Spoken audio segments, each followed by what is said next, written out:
Junas Miradiarsyah, the FIBA Asia Cup 2022 LOC Director.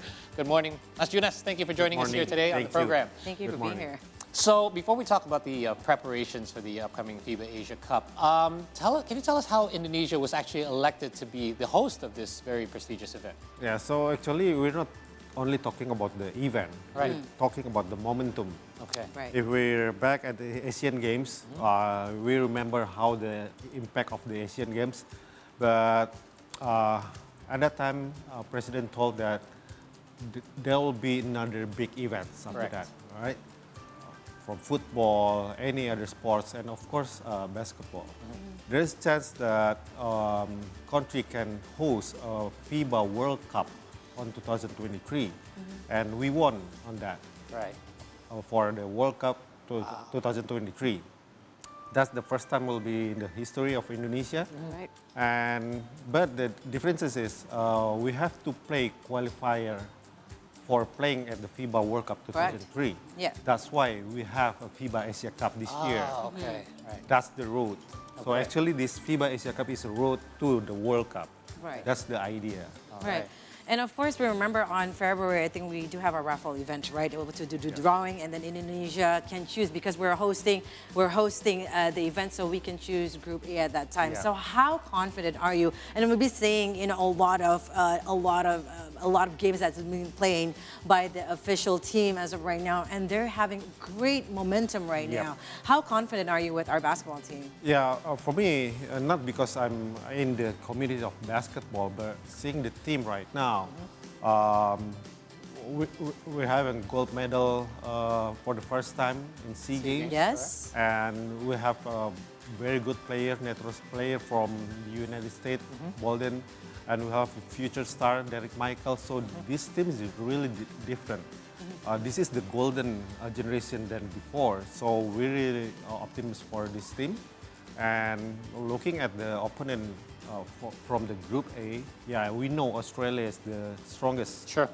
Australia is the defending champion of FIBA Asia Cup.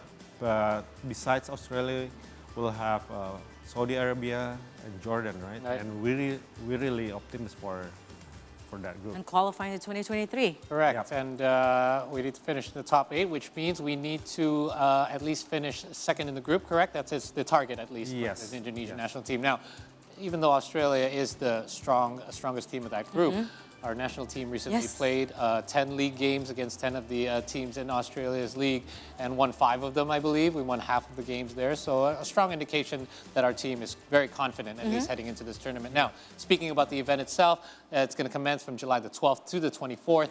What can you tell us about the details, more details about the preparation? We have seen some of the preparations that has been inspected, but this is only the second time that our country has hosted the FIBA Asia Cup. I think the last one was in 1993. Yes, true. Number one is, like I said before, is the momentum. We have to keep the momentum after the SEA Games, right? But from the aspect of handling the event, the challenge is, we know we're running this still on the pandemic. Yes. Right. So besides we're running the competition, the aspect of health protocol, how to create a good flow for the spectators, for the VIPs, is really challenging for us. But we're already prepared for that. And the FIBA already approved all the plans that we have, so we're really confident in terms of preparation of the event. I'm just curious, sorry, has FIBA stated what the health protocol should be like, or is that decided by the government?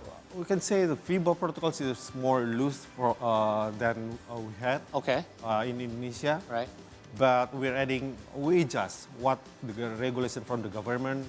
For example, when the team delegation arrive, we don't have to PCR. Okay, so that's accordance with the travel regulations. Yeah, right? but we're adding I PCR see. test When they arrive. All right. But and also before the game, 2 days before the game, all teams will be PCR just to make sure. Okay. So that two things from the perspective of health protocol, that not on the FIBA regulation, but we're adding up just to make sure. So there won't be any need for any bubbles because there will be testing as well on your side. No, but they'll stay in the same hotel. Okay. All 16 teams will stay at the Fairmont, so Yeah. Okay. will more easier to control. Yeah, and hopefully the delegates also know about this, and they've already been warned or letting know before Sure, they're coming advance into the notice. nations and whatnot. Absolutely. Yeah, go ahead. Yeah, adding to what Paul has stated about the regulations, every time there is a competitions and whatnot, we want to see like the MotoGP. There are so many like events outside of the courts, especially for the public, to see, and an engagement to the public and community also. Is there any of those kind of special events that is ready prep? Yes, we're not only preparing the basketball competition, right? This moment too, we need to create a basketball to become bigger than before. So like the festival, we'll have a trophy tour on 5th. The trophy will bring from the Lebanon, Syria, Japan, Wow. and we'll receive from the Philippines. The trophy will arrive on 5th. Okay. Right. And the trophy will bring to like the MRT station, Bundaran HI. So people can come and see this when it's on display. Come and see and take a picture and yeah. Awesome. Not only golden Take a whistle, selfie. golden trophy. Absolutely. Yeah, we got golden Right. trophy. So tell us about, because obviously I know tickets have already gone on sale. Yep. There are going to be some games that Thank are going you, to P. sell You out. were telling You're me, welcome. yeah. I sent her the link for it. Yes. But some tickets are going to sell out fast as well. Can you tell us a little bit about the details about where people can get tickets and how many are being sold? Like capacity-wise, are we going to be allowed? Because we do have some great venues now in place for this. Yeah. We're going to be allowed for full capacity. How many spectators can we expect? Okay, the tickets only can buy through the tickets.asiacaptain.basketball. We have a 2 category there. Okay. And the capacity will use 70% of the Istora. Okay. So actually, Istora have like 7,000, around 7,000, cut by broadcast, Oh, right. media, and others. Yep. So we'll have 5,000. About 5,000, yeah. We'll sell all the 5,000.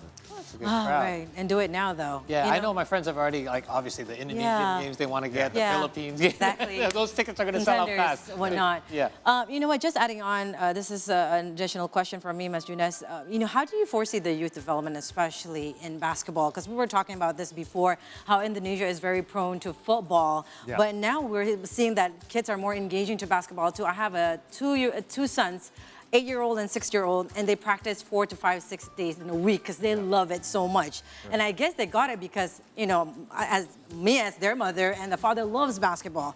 But now we're From going to the see. early years, right? Yes, exactly. But now you see there's more children from any diverse social families and whatnot that loves to play basketball. I mean, if we see Philippines and we're talking about U.S., Yeah. every corner of the street, there's just a hoop.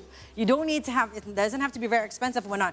Just plant a hoop and then they can hoop like in the Yeah. streets and whatnot. Do you think we're going to go to that, Yeah, of course. Environment. The generation is already shifting, I right? think so. More kids playing basketball because their parents used to play basketball, right? Yeah, for example, like me. Okay. And these days, we see lots of small gyms, small basketballs. Not only in Jakarta, many places there. Lots of small, medium, and Right. big court. And regarding to my first statement, this is the momentum. I don't know. I'm following basketball since I was a kid. This momentum, like we have a gold medal, we have a FIBA Asia Cup, we'll have a FIBA World Cup, and we'll have a really big stadium in Jakarta, 16,000 capacity. Wow. International standards, like we know in the US. Right. So it never happened before. And if we relate to, like you said, all kids playing, Yeah. we have responsible how to keep the momentum alive, Yep. how to giving a hope to the kids that we have a huge stage that one day they will play, Yes. right? That's the important, and that's our part. Yeah, and I think if you took it, even our local league, as we are familiar with, it's like the fan base. I can't believe how the fan base has grown. Not just, it used to be just the big teams, just like in football in Europe, Right. But nowadays it's so evenly spaced. You have like Right. a fan base for every team, every city you go to. And if I can relate to a story, so Indonesia started broadcasting the National Basketball League from the United States about 7, 8 years ago. I believe they got the rights for it.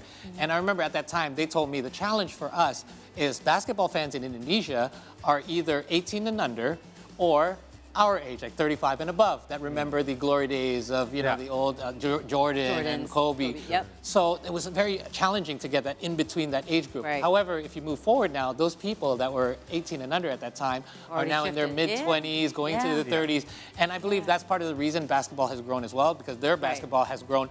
And now not only do they have to just only have the, you know, American leagues or leagues in Europe, but now our own basketball in Indonesia has grown so much by itself that now you see podcasts, you see, you know, a lot of things that are now Indonesian basketball based, and especially with the success of the recent national team success at the SEA Games, it has only increased that momentum even further. So we hope it continues. So it leads me to my final question, which is, what are your hopes and expectations going into this on July the 12th?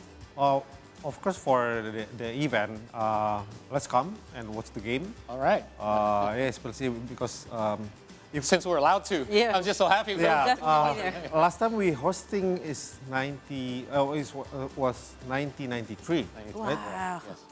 If we're hosting right now, can you imagine how long is this till we get another chance? We can host again, right? Right. So this is the moment.